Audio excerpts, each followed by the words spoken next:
পাহাড়ে ঘুরতে এসে এভাবে যে শিবাঙ্গীর দেখা পাবে তনুময়, তা কখনো কল্পনাও করেনি সে।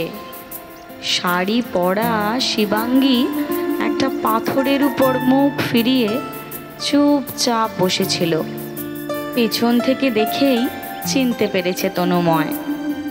এত বছরের সম্পর্ক, শিবাঙ্গীকে যেখানেই দেখুক, যেভাবেই দেখুক, চিনতে সে পারবেই। কিন্তু এখানে যে এই অবস্থায় তাকে দেখবে, সে ভেবেছিল শিবাঙ্গী হয়তো তার জীবন থেকে হারিয়ে গেছে। বাস্তব বোধহয় কখনো কখনো কল্পনার চেয়েও বেশি জীবন্ত হয়ে ওঠে।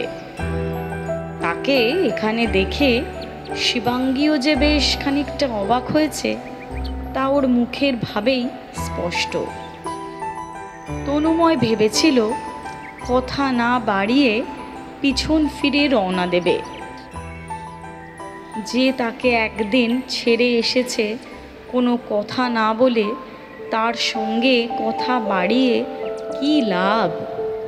কিন্তু যে নির্জনতার খোঁজে পাকদণ্ডী বেয়ে এতটা পথ উঠে এসেছে, এখন সেখান দিয়ে এই মুহূর্তে নামতে গেলে এক প্রকার দৌড়তে হবে। আর দ্বিতীয়ত একটা কৌতূহলও তার পা দুটোকে আটকে রেখেছে। আজ বলে নয়, এই কৌতূহল যুগে যুগে মানুষের বুকে লুকিয়ে থাকে। কেমন আছে তার প্রাক্তন, সেই প্রশ্ন কুড়ে কুড়ে খায়। শিবাঙ্গীও তাকে দেখতে পেয়েছে। এগিয়ে এসে নিরাসক্ত ভঙ্গিতে জিজ্ঞেস করলো, পাহাড়ে কি বেড়াতে? অনেকদিন বাদে দেখা হলো তোমার সঙ্গে, ভালো আছো তো? মন্দ থাকার কি কোনো কারণ আছে? স্পষ্ট স্বরে বলল তনুময়। অন্যায় যে করেছে সে যখন দিব্যি ভালো আছে, প্রাণ খোলা হেসে ঘুরে বেড়াচ্ছে, এমন ভাব করছে যেন সেদিন কিছুই হয়নি। তবে আমি কেন দুঃখবোধ আঁকড়ে ধরে বেঁচে থাকবো, বলতে পারো? ছাড়ো সব কথা, আজ আসি তাহলে। দেখা হবে হয়তো অন্য কোনো দিন, অন্য কোনো সময়ে। পিছন ফিরে নামার জন্য উদ্যত হলো শিবাঙ্গী। আসি বলেই তো সব কিছু ছেড়ে পালিয়ে যাওয়া যায় না, বলে উঠল তনুময়। ছোট্ট ছেলেটাকে একাকী ফেলে আসতে তোমার কষ্ট হলো না? একবারও ভাবলে না মাকে ছাড়া ওই ছোট্ট ছেলেটা বাঁচবে কিভাবে? কাকে আঁকড়ে ধরে সে বাঁচবে? একটা বাচ্চা কি মাকে ছাড়া বাঁচতে পারে? কেন? শুভর ঠাকুমা তো ছিলেন ভালোবাসা দিয়ে নাতিকে ভরিয়ে দেওয়ার জন্য। নাতি ছাড়া ওর তো দিনের একটা সময়ও কাটত না। পারলে তো সারাটা সময় নিজের কাছেই আটকে রাখতেন। দুধ খাওয়ানোর সময়টুকুতেই যত কষ্টে থাক সেসব কথা, তার চেয়ে যে ভালোবাসে তার কাছেই মানুষ হওয়া ভালো নয় কি? আমি তো স্বার্থপর, কেরিয়ার প্রেমী, নিজের সুখের জন্য বাঁচি। সংসার করার মেয়েই নই আমি। বাচ্চাকে সামলাবো কেমন করে? তাই তো ছোট বাচ্চাকে আমার হাতে দেওয়াও যায় না। মায়ের এই কথাগুলো তুমি এখনো মনের ভিতর পুষে রেখেছ? মা বয়স্ক মানুষ, উনি যা বলেছেন ও তো সব ভেবে বলেননি। তাছাড়া আগেকার দিনের মানুষের চিন্তাধারা আলাদা ছিল। তখন সংসার করাকেই মেয়েরা জীবনের মুখ্য বলে মনে করত। আমি তো কখনো বলিনি তোমায় চাকরি ছাড়তে, শুধু বলেছিলাম চেষ্টা করো দুটোর মধ্যে ব্যালেন্স করা শিখতে। তাছাড়া মা তো কিছু ভুল কথা বলেনি। চাকরি করার পাশাপাশি সংসারটাও তো মন দিয়ে করতে হবে। তা বলে তুমি কি না সংসারটাই ছেড়ে দিলে? শুভকে ভালোবাসতো বলেই তো যত্ন করে আগলাতে চাইতো মা। কাজের ফাঁকে তুমি আর কতই বা সময় পেতে? তা বলে মায়ের ভালোবাসা আর ঠাম্মির ভালোবাসা কি এক হলো? না, এক তো নয়ই। তোমার বা তোমার মায়ের ধারণায় ঠাম্মিরা মায়ের থেকেও অনেক অনেক বেশি ভালোবাসতে পারে। বিশেষ করে মায়েরা যদি কেরিয়ার নিয়ে ভাবে, সংসার সামলানোর পাশাপাশি চাকরির ক্ষেত্রেও নিজেকে নিখড়ে দেয়।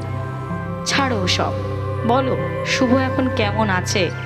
তোমার কথা বলো। ভালোই আছে, ওকে হোস্টেলে দিয়ে দিয়েছি। ছুটিতে ছুটিতে বাড়ি আসে। মা আর পেরে ওঠে না ওর দুরন্তপনা সামলাতে। বয়স হচ্ছে তো, আর একজনকে ঘরে আনতে পারতে।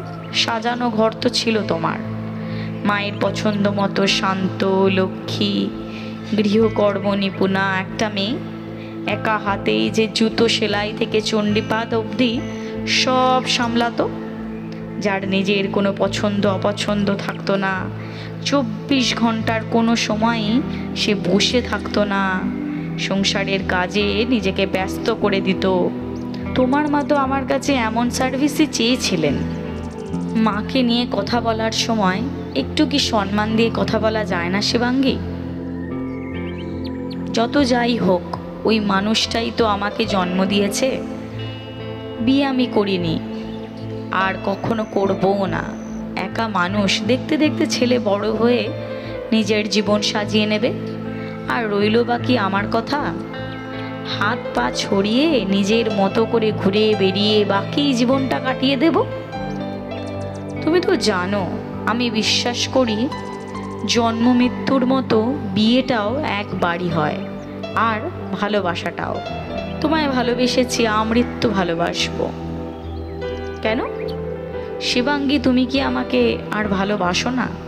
অন্য কাউকে মন দিয়েছ? ঘাড় নাড়ল সে। এমন সোজাসাপটা কনফেশন শুনে চোখে জল আসতে বাধ্য। শিবাঙ্গীরও চোখে জল এলো। কোনো রকমে সেই জল আড়াল করে অস্ফুটে বলে উঠল সে, এমন ভাবনা থাকলে তুমি নিজে ঘরে বসে বাচ্চা সামলাতে পারতে। শুভকে হোস্টেলে দেওয়ার দরকার কি ছিল?